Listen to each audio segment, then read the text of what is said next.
Hey guys, I brought this game. It's called Ankh. It's cool. The minis are massive. It's got this cool, like really awesome action selection and the card combat. It's awesome. You want to try it out? Come on. Ankh? That sounds fun. Yeah, let's give it a go. Yes, awesome. All right. Before we play, I have to tell you about the merge mechanic. The what? The what? What? All the lights just went out. What the heck was that? Did you just say merge mechanic?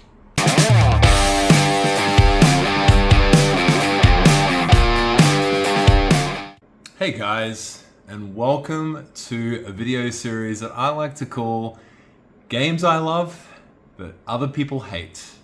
And the game we're going to be talking about today is Ankh, Gods of Egypt.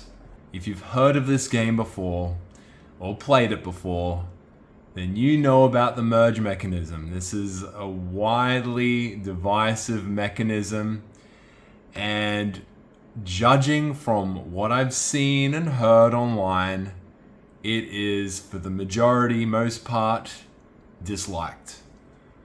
But I'm here to tell you, maybe you're wrong. Maybe it's actually a great mechanic. Maybe it's something we have misunderstood. Maybe we can explore that together.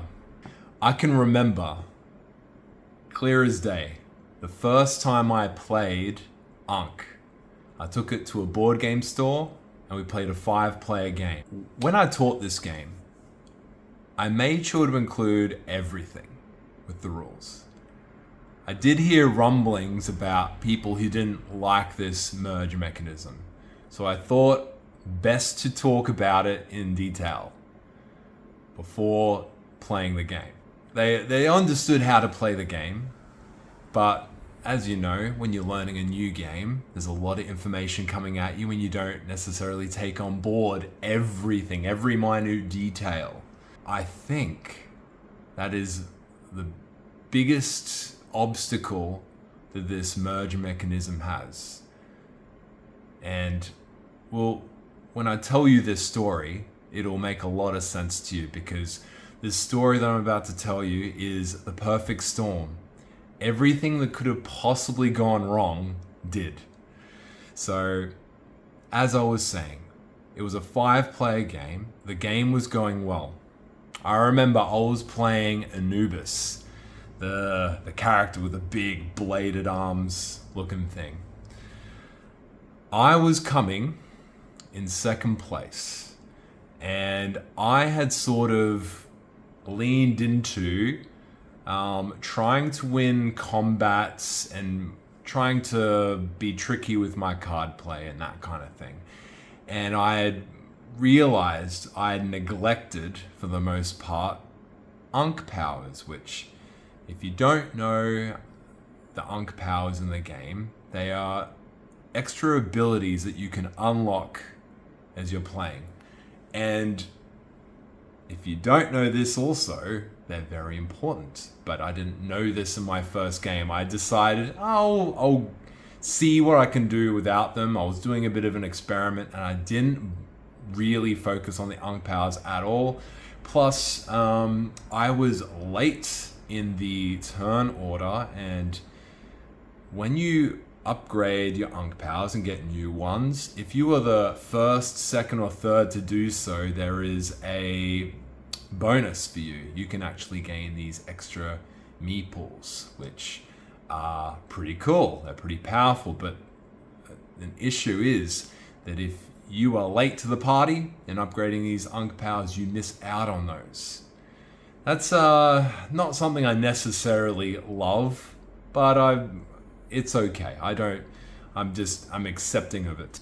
Now, because of this, I decided this play, I was just going to go ahead and ignore those Ankh powers, just try and win some combats and go that way. So I was second last, did not have Ankh powers, and this is very important. Now, the player who was in last place was having a tough go of it in the beginning. They weren't really getting the game in the beginning, but they were building up their forces. They were actually starting to get a lot of troops on the board, but they were situated in just one area, so they weren't getting a ton of points and they weren't progressing so much in the game. All right, now we get to the point of the game where the merge happens. So the way the merge works is the two last players in point scoring. So whoever's coming last and second last in points, they merge and become one god. But you still each have a turn and you share your resources.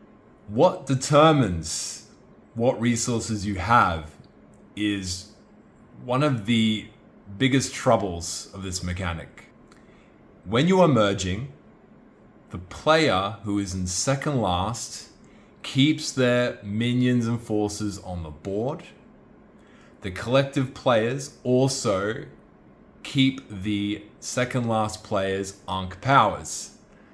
You might see what's going on here. If you're in last place, your characters are gone completely, and your points, the second last player, their points go down to match the player in last place, and they move together as just one token on the scoring board. So it was a perfect storm because I had no Ankh powers, so we were taking on my Ankh powers, which I had none.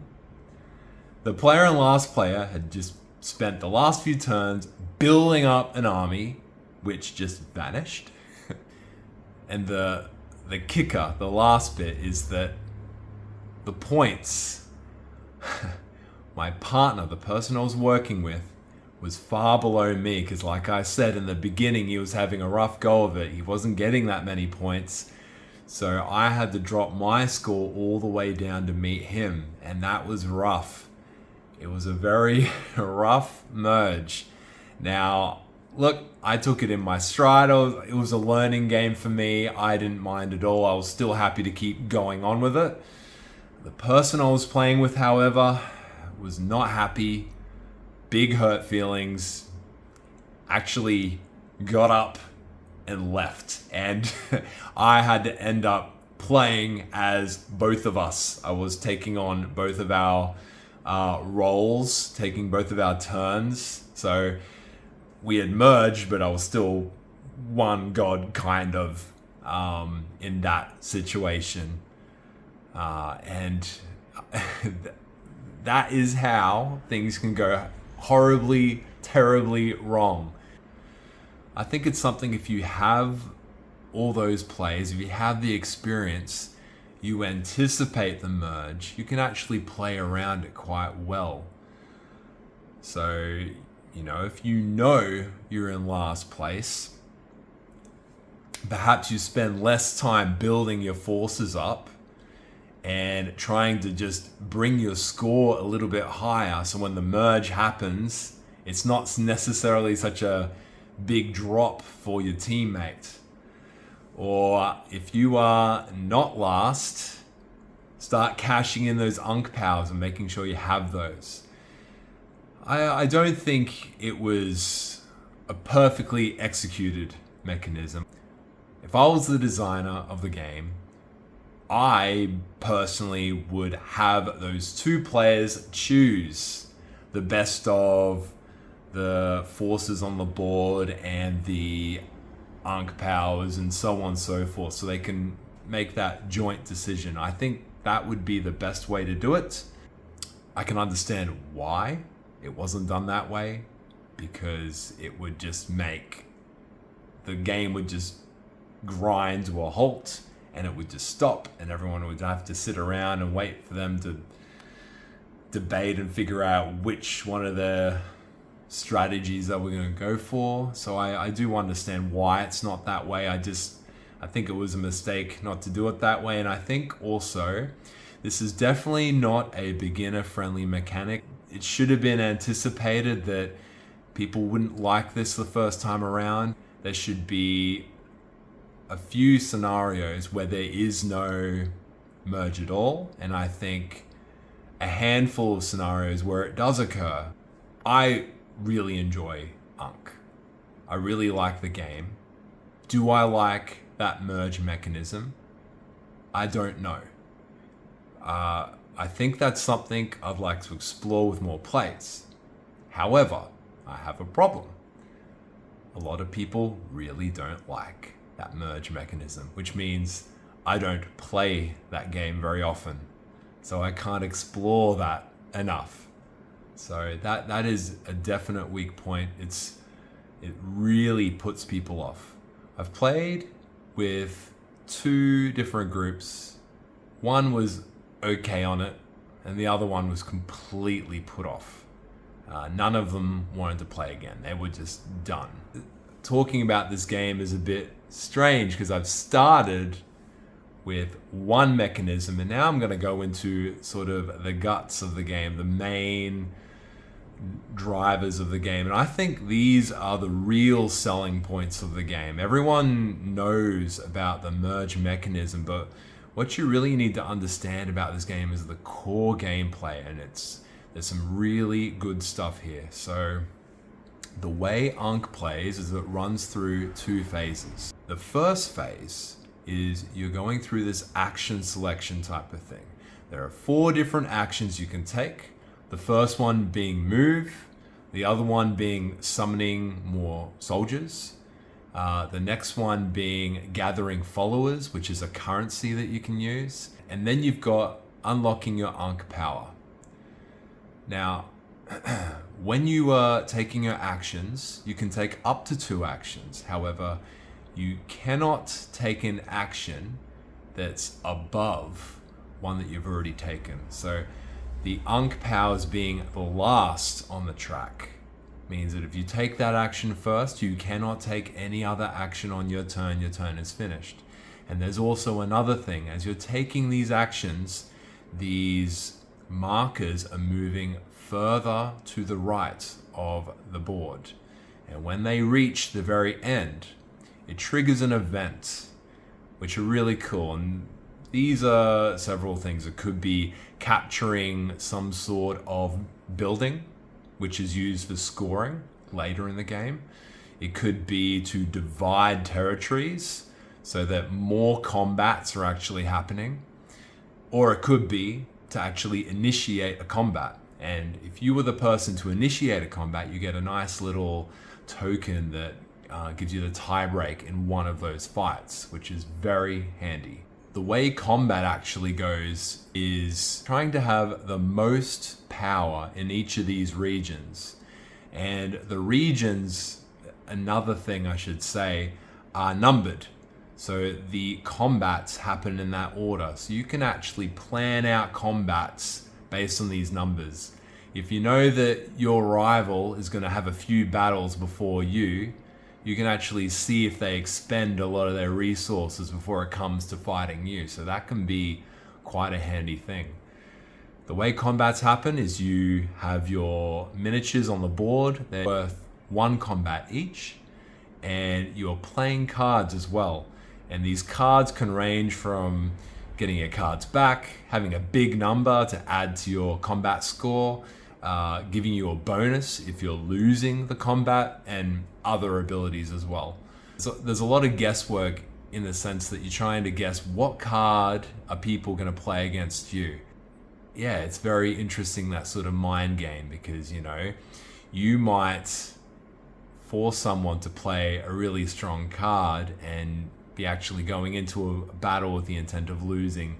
That type of low-key strategy that was introduced in Blood Rage, it's here in Ankh, but it's nowhere near as prevalent as Blood Rage, which I think is definitely a good thing. In Blood Rage, the low-key strategy was very, very powerful and not something I found to be particularly great. But in this game, I think it's done exceptionally well.